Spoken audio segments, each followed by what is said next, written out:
Yo, what's going on, everybody? Happy Monday. You know what time it is. It is time for the 10-Minute Mailbag, the MLB The Show 24 series that seeks to answer your questions in expanded video format. So if you have questions, leave them in the comments down below. Join the Discord. We have a dedicated server to the 10-Minute Mailbag. You can leave your questions there. Otherwise, get ready to bask in the glory of knowledge and passion. I don't know. Here comes the video. Honestly, not a ton of questions last week. That's okay. It was more of a discussion in the comment section about the out-of-position card series. It's the card series that everyone loves to hate, or for me and several others actually loves. But that's fine. The Discord was kind of quiet too. MLB The Show interest is waning. I understand. But this series goes nowhere. So I will take some questions and also comments, and I'm going to respond to some comments, not just traditional questions. So here we flip and go. We're putting 10 good old minutes on the old stopwatch, and we're going to get it popping. All right? You guys like my haircut? I got a haircut. Thank you. 3, 2, 1, begin. Our first question today, more so comment, comes from Jeff Hall 7208.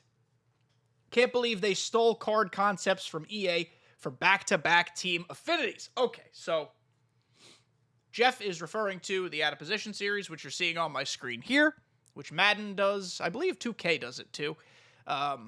And the action figure series, which is just a visual series and actually does nothing to like the attributes or positions or uniqueness of the card. It is just a cool looking card series.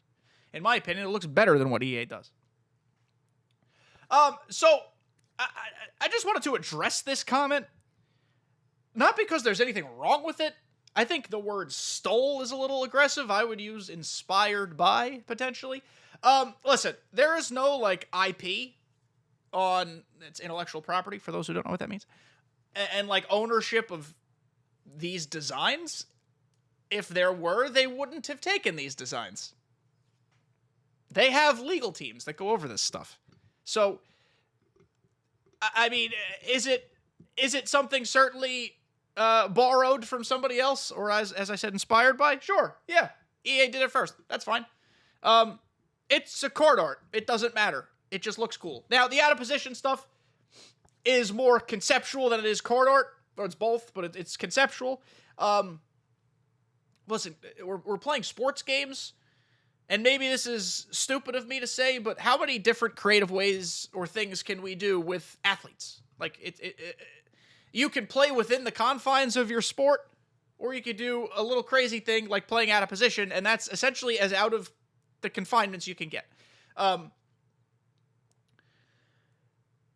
Is it odd, timing-wise, maybe, that back-to-back team affinities were EA concepts first? Maybe.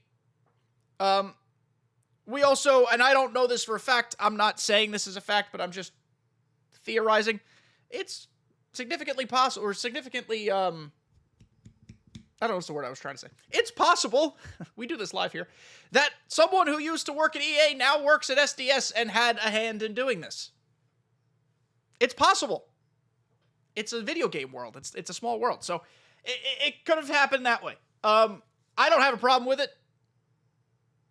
If you're a Madden or an EA truther and you're upset by this, I don't know what to tell you. It's a video game. Don't be upset by this. There's nothing to be upset about.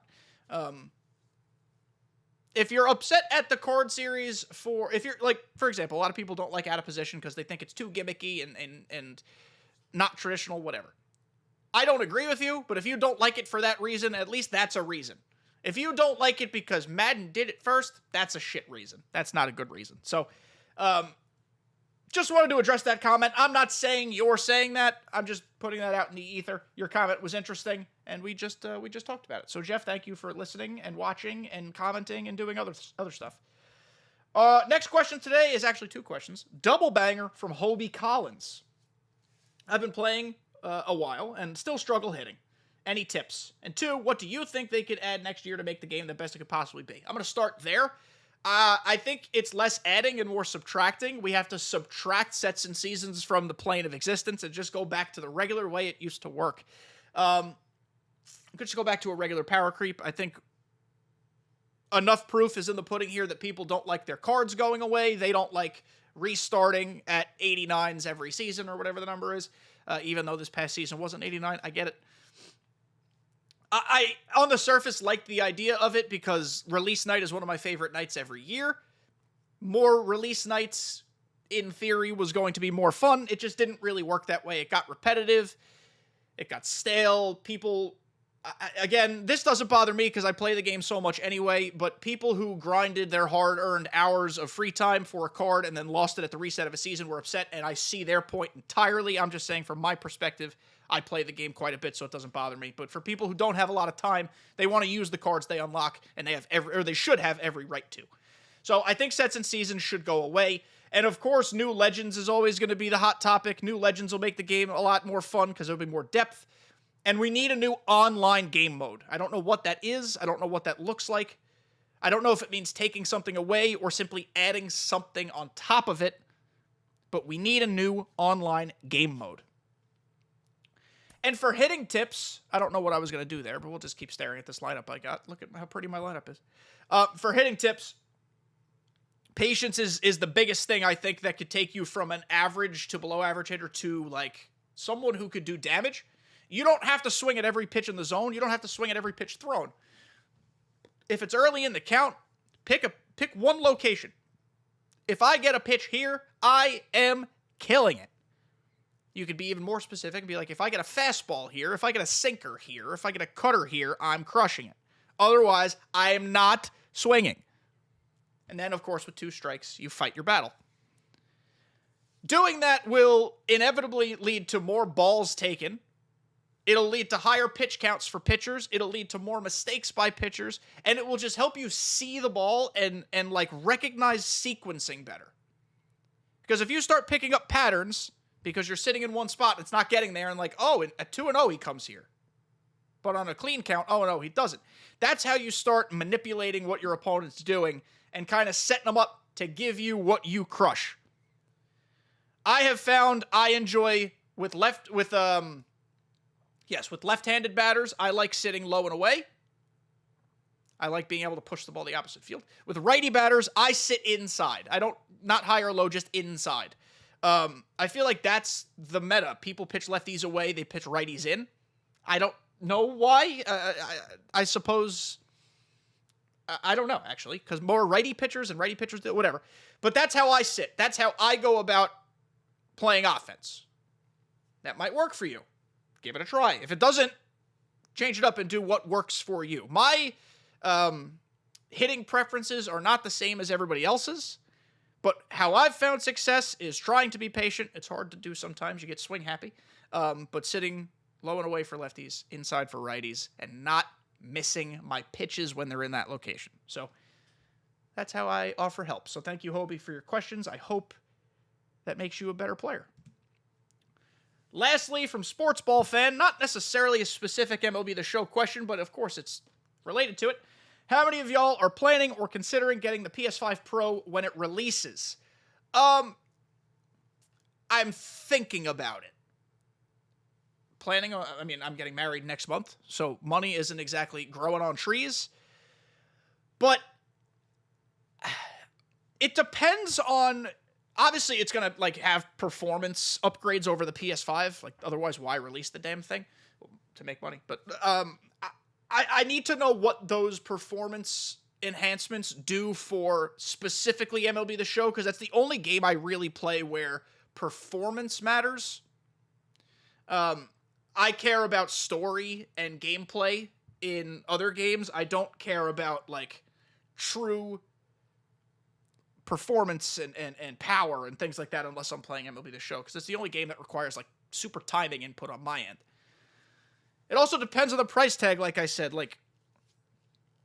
If it's the same price as a PlayStation 5, that's a lot better than if it's, $700 or $600. I don't even know what the price is going to be. I've already invested. This is my second PS5. Fun fact. To tell you guys a little story. I got the PS5 on launch night. I was one of the lucky ones. I had tweet notifications on for some random Twitter account that was tweeting out when links were live and when stock was in. So I was up I don't, for some people, 2 a.m. is not late. For me, that's late. I go to bed at a normal human being time. But I was staying up till 2 a.m. watching, Clicking on links, they're gone. Clicking on links, out of stock. And then I finally got one from Target. It shipped to me. I got the PS5. 3-4 months later, I was living in a not incredible apartment complex at the time. And we had a really, really bad thunderstorm in the area. Like, I'm talking like thunderstorm of epic godly proportions. It fried my television. Wouldn't turn on. It fried my toaster, which was less important because those are cheap. But it fried my PlayStation completely. Couldn't get it even fixed. I brought it to one of those U-Break iFixes. I brought it to Best Buy. I brought it everywhere. They were like, this is screwed.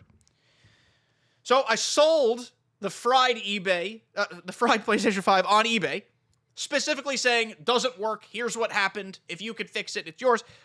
I did an auction, and I got $400 for it, because remember at the time when PlayStations were so hard to find? I got $400 for a fried PlayStation. And then I purchased a used one from somewhere local, some person who lives locally. He had a spare one, like 3 days later for $600. So that's my tall tale of PlayStations. I've dropped money on my setup, this controller. I've dropped money on Sony, PlayStation Portal. All of this to say, if the PlayStation 5 Pro is not egregiously expensive and actually provides performance updates, I might give it a go. Thank you guys for making it to the end of this video. I accidentally clicked on this screen, and I think it's kind of fun. I don't really stream much anymore, but I suppose this is my intermission page. We're going to keep it here because it's fun. I love you guys, and kisses. See you next time.